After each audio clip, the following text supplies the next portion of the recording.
All right, we're gonna do the oil change on this 2019 Challenger. It's got the 3.6 Pentastar V6 engine. This is the all-wheel drive model, but your oil capacity will be the same whether you have a base, the GT, SXT, or the all-wheel drive with the 3.6.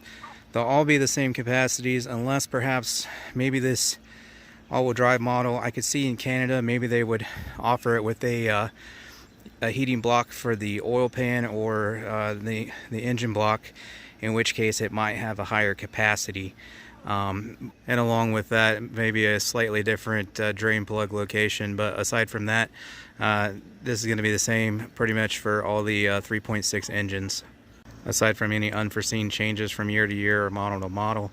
This is a 2019 with the all-wheel drive package. Alright, so this is not my vehicle, and I have just been requested to change the oil.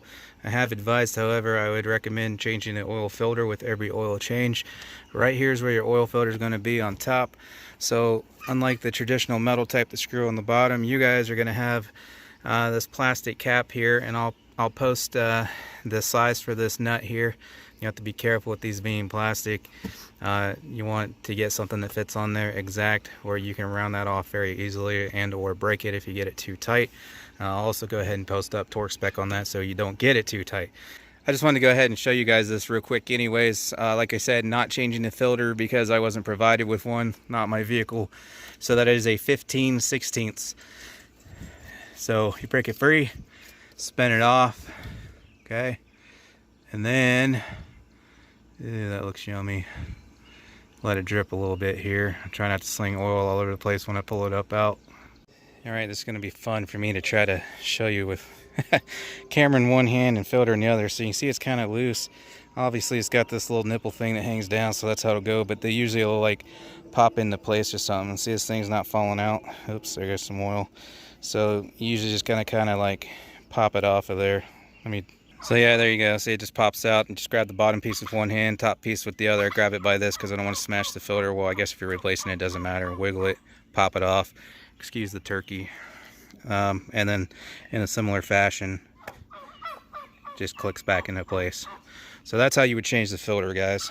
And then, like I said, very important, make sure you don't over tighten those or they will get pretty stuck. And with it being plastic, I've seen these types of caps break, and then they're real fun to get off once this crushes in on you. So very important, do not over tighten that or you might break it the next time you got to get it off.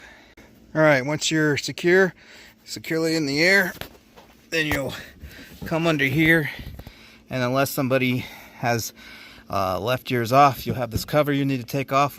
4 10mm bolts.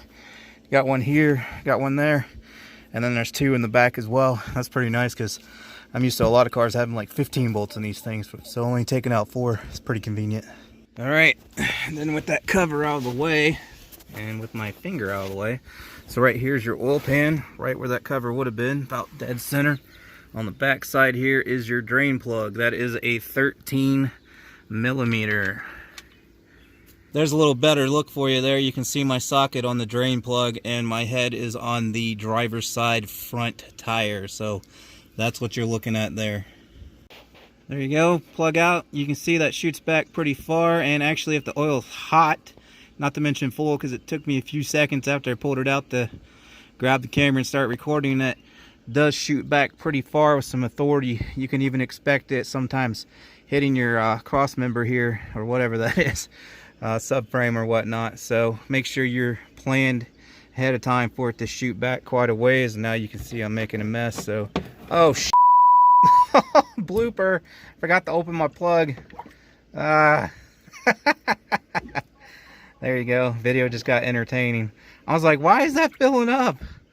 Anyways, yeah, it'll shoot back at first, and then you'll have to bring it forward to catch it as it slows down.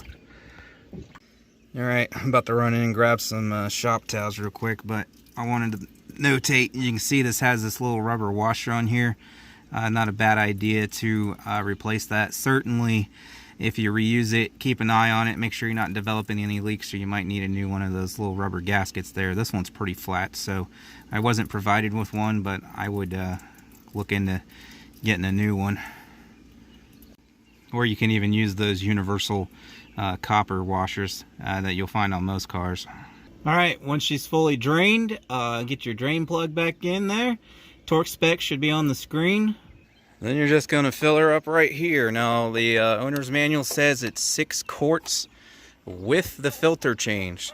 Now on type of vehicles that have the metal canister type on the bottom of the block like most people are used to, if you don't change the filter, typically you will retain up to half a quart. But with this style, being on top here, even though, again, not changing it because it's not my vehicle and I wasn't supplied with it, due to the nature of this design and it being upside down, there's only going to be like an ounce or two of oil that's still in that filter.